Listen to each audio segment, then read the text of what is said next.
সৃষ্টিকর্তার শ্রেষ্ঠ জীব মানুষ, কিন্তু এই মানুষ কোনো ভুল ত্রুটির ঊর্ধ্বে নয়। জীবনে চলার পথে কোনো না কোনো ভুল ত্রুটি মানুষ করেই থাকে। অন্যের ভুলগুলো যেভাবে দেখতে পায়, নিজের ভুলগুলো সেভাবে মানুষ দেখতে পায় না। যে মানুষ কাজ করে কম, তার কাছে ভুল ধরা পড়ে বেশি। আর যে মানুষ কাজ করে বেশি, তার কাছে ভুল ধরা পড়ে কম। সব কিছু জেনেও আমরা একে অন্যের দোষ ধরার জন্য ব্যস্ত হয়ে থাকি। হ্যালো বন্ধুরা, আসসালামু আলাইকুম। কেমন আছেন আপনারা? দেশে ও দেশের বাইরে থেকে যে যেখান থেকে আমার আজকের এই ভিডিওটি দেখছেন, সবাইয়ের জন্য রইল শুভকামনা। শুভ সকাল। আবারও নতুন একটি ব্লগ নিয়ে আপনাদের মাঝে হাজির হলাম আমি উর্মিস চ্যানেল থেকে।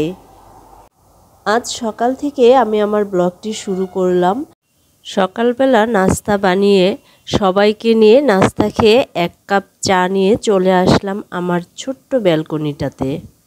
আমার বাসাটা যেহেতু রাস্তার পাশে, তাই খুব সকাল থেকেই গাড়ি ঘোড়ার আওয়াজ শোনা যায়। ব্যালকনির গাছগুলোতে বিভিন্ন কালারের ফুল ফুটেছে। যদিও এই গাছগুলোর নাম আমার জানা নাই। যদি আপনারা কেউ জেনে থাকেন, আমাকে দয়া করে কমেন্টস করে জানাবেন। চা সারতে না সারতেই এদিকে দেখি আপনাদের ভাইয়া বাজার থেকে অনেকগুলো গুড়া মাছ নিয়ে এসে হাজির। মাছগুলো দেখে তো আমি অবাক, এতগুলো পাঁচমিশালি গুড়া মাছ। এখানে 1 কেজি 2 কেজি না, 6 কেজি গুড়া মাছ। আপনাদের ভাইয়া শুধু যে 6 কেজি গুড়া মাছ নিয়ে এসেছে তা কিন্তু নয়। গুড়া মাছগুলো কেটে সুন্দর করে পরিষ্কার করে তারপর নিয়ে এসেছে।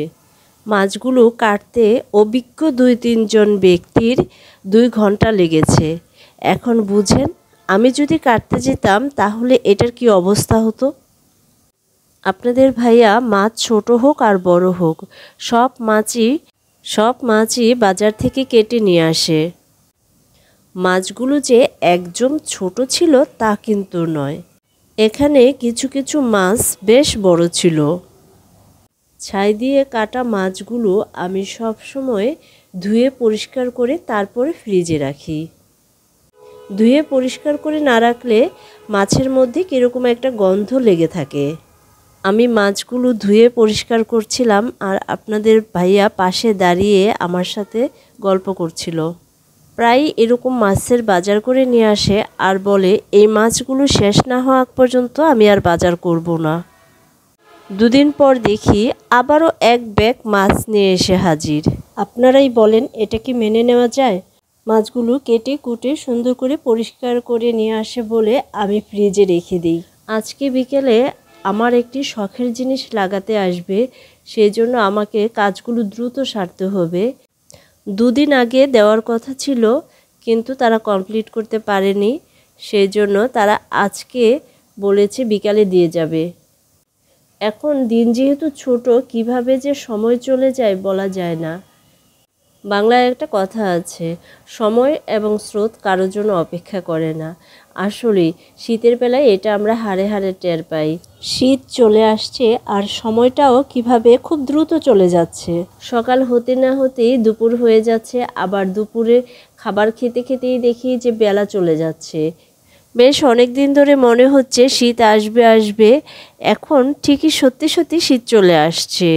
শেষ পর্যন্ত শীতটা চলেই আসলো। শীতের শুরুতে পানি যখন কমতে থাকে তখন এই মাছগুলো ধরা পড়ে। খাল বিল নদী নালার পানি শুকিয়ে যাওয়ার ফলে এই মাছগুলো পাওয়া যায়। এই সময়টা ছাড়া এত সুন্দর পাঁচমিশালি মাছ সচরাচর বাজারে দেখা যায় না। আপনাদের ভাইয়া বলতেছিল যে এই মাছগুলো যখন সে কিনেছে প্রত্যেকটা মাছ জীবিত ছিল, লাফাচ্ছিল। আজকে প্রথমবারের মতো সাহস করে একটি রান্না করার সিদ্ধান্ত নিলাম। কই, শিং, ফলিমেনি সব রকম মাছই এর মধ্যে ছিল।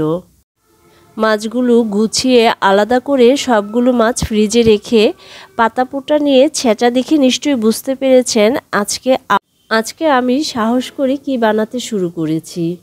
আপনারা ঠিক ধরেছেন, ফলি মাছের কোপ্তা। এই কোপ্তা আমি বানাতে দেখেছি, কিন্তু নিজের হাতে কখনো বানাইনি। ছোটবেলায় যখন বানাতে দেখতাম তখন মনে হতো যে এই মাছগুলো এত কষ্ট করার কি দরকার। একবার ভিতর থেকে কাটা বের করো, মাংস আলাদা করো, তারপর আবার এটার ভিতরে ঢুকাও।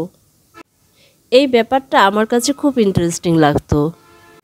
আমি খুব অবাক হতাম আর ভাবতাম এই মাছগুলো এরকম পিচ পিচ ভেজে ফেললেই হয়। এখন বুঝি যে জিনিসে পরিশ্রম বেশি সেটা খেতে বেশি মজা লাগে।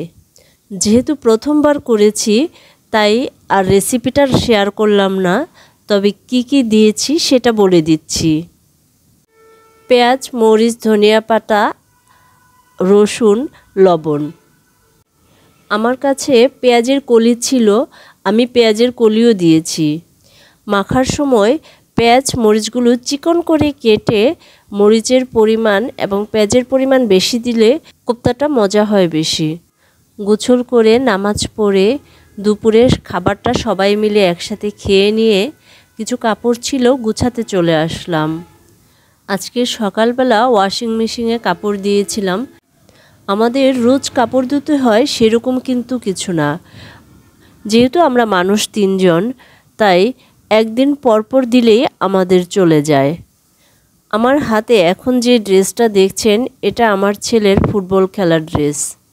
সপ্তাহে 2 দিন সে ফুটবল খেলে। যতই দিন যাচ্ছে দিনে দিনে তার ফুটবল খেলার আগ্রহটাও বেড়ে যাচ্ছে। ফুটবল খেলাটা এখন সে বেশ এনজয় করে। আমরা দুজন ব্যস্ত থাকলে সে বলে, তোমাদের কাউরই যেতে হবে না, আমি একাই চলে যাচ্ছি। এখন বুঝেন ঠেলা, ওকে কি আর একা ছাড়া যায়? এখন বুঝেন আগ্রহটা কত বেড়েছে। পুরো একটি তাক তার স্কুল ড্রেস আর স্পোর্টস ড্রেস জায়গা দখল করে নিয়েছে। জায়গা দখল করে নিয়েছে সেটা কোনো সমস্যা নাই, কিন্তু সমস্যা হলো যখন সে নিজে নিজে কাপড় নিতে যায়। একটা কাপড় আনতে গিয়ে 10টা কাপড় এলোমেলো করে ফেলে। বলেন তো কবে ওরা ঠিক হবে? একটু আগে যে ড্রেসটা দেখেছেন সেটা আমার অনেক আগের একটি পাকিস্তানি ড্রেস। কোনো একদিন বাণিজ্য মেলা থেকে 2টা ড্রেস কিনেছিলাম পাকিস্তানি স্টল থেকে। জামাটা এখনও আমার অনেক পছন্দ। আর এই যে কালো জামাটা দেখছেন এটা আমার এক বান্ধবী আমাকে গিফট করেছিল। আর এই জামাটাও আমার ভীষণ ভীষণ পছন্দ। শুধু জামাটিই না, মানুষটিও আমার ভীষণ পছন্দের। জামাটি পরার পর আরও বেশি ভালো লেগেছে আমার কাছে। একটু রোদ্রে রেখে তারপর তাকে তুলে রাখবো। এখন একটি সুন্দর জিনিস আপনাদের সাথে শেয়ার করি। এই যে দেখছেন এই গাছটি, এটা অরিগানো। এই অরিগানো গাছটিও আমার এক বান্ধবী আমাকে গিফট করেছে। শুরুতে আপনাদের সাথে শেয়ার করেছিলাম যে আজকে আমার একটি শখের জিনিস বাসায় আসতে যাচ্ছে। সেই শখের জিনিসটি আসলে কি, কিছুক্ষণের মধ্যে আপনারা তা দেখতে পাবেন ইনশাল্লাহ। অনেকে ডায়মন্ড কাট মিরর বলে, অনেকে রোহিতন মিরর বলে। আপনাদের কার কার কাছে কী নামে পরিচিত আশা করছি কমেন্টস করে জানাবেন। যেহেতু প্রথমবার এরকম একটি মিরর আমার বাসায় লাগানো হচ্ছে, আমি তো খুব এক্সাইটেড ছিলাম। কি বলবো, কখন খালি মনে হচ্ছে কখন শেষ হবে, কখন পুরোটা আমি একবারে দেখতে পাবো সেই অপেক্ষায় রয়েছি। ড্রয়িং ডাইনিংয়ের এই জায়গাটাতে আমার ভীষণ বড় একটা মিরর বসানোর ইচ্ছা ছিল, কিন্তু এই জায়গাটা অনেকটা সেন্সিটিভ, যে কারণে খুব বেশি বড় মিরর বসাতে পারিনি। তবে যা বসিয়েছি আলহামদুলিল্লাহ। অনেক চিন্তা ভাবনা করে এইটুক জায়গা আমাকে বের করতে হয়েছে। যে জায়গাটাতে মিরর বসানো হচ্ছে তার ঠিক উপরে একটা ইলেকট্রিসিটি মিটার আছে, যে কারণে খুব বেশি উপর দিকে মিররটিকে উঠাতে পারছিলাম না। অনেক দিন ধরে প্ল্যান করছিলাম এখানে একটি মিরর বসাবো। এই মিররটি বসানোর আগে এখানে আমাকে আরও বেশ কয়েকটি কাজ কমপ্লিট করতে হয়েছে। একটা সুইচ বোর্ড ছিল সেটা সরানো হয়েছে, তারপর দেওয়ালে বোর্ড লাগানো হয়েছে, দেন ফাইনালি এখন আমরা আমাদের মিররটা বসাচ্ছি। আজকে মিররটা বসানো হচ্ছে ঠিকই, কিন্তু এখানে আরও বেশ কিছু কাজ বাকি আছে যা একবারে কমপ্লিট করা সম্ভব না। এখানে সামনে আমরা আর কি করি অবশ্যই আপনাদের সাথে শেয়ার করব, যখন করব তখন। আমি অপেক্ষায় আছি লাস্ট পর্যন্ত এটা কেমন দেখায় তা দেখার জন্য।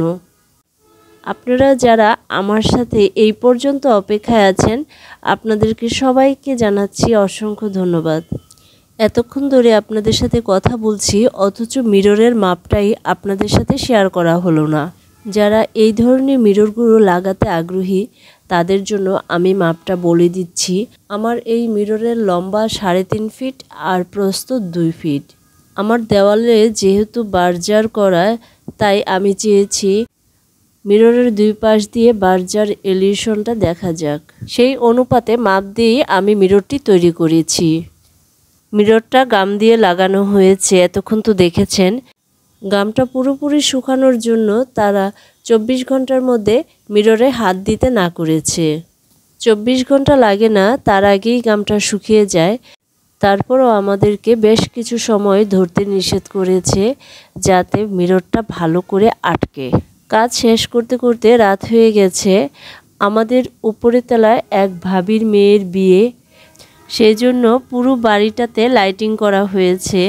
এই ডেকোরেশন লাইটগুলো বাইরে থেকে যেমন সুন্দর লাগে ঠিক তেমনই ভালো লাগে ঘরের ভিতর থেকে। আমি বারান্দার লাইটটা নিভিয়ে দিয়ে লাইটের এই আলোগুলো উপভোগ করছিলাম। লাইটের আলো উপভোগ করতে করতে আজ এখান থেকেই আপনাদের কাছ থেকে বিদায় নিচ্ছি। ভালো থাকবেন, সুস্থ থাকবেন, লাইক কমেন্ট শেয়ার করে পাশে থাকবেন, সাবস্ক্রাইব করতে ভুলবেন না। দেখা হবে নেক্সট ভিডিওতে। সবার সুস্বাস্থ্য কামনা করে আল্লাহ হাফেজ।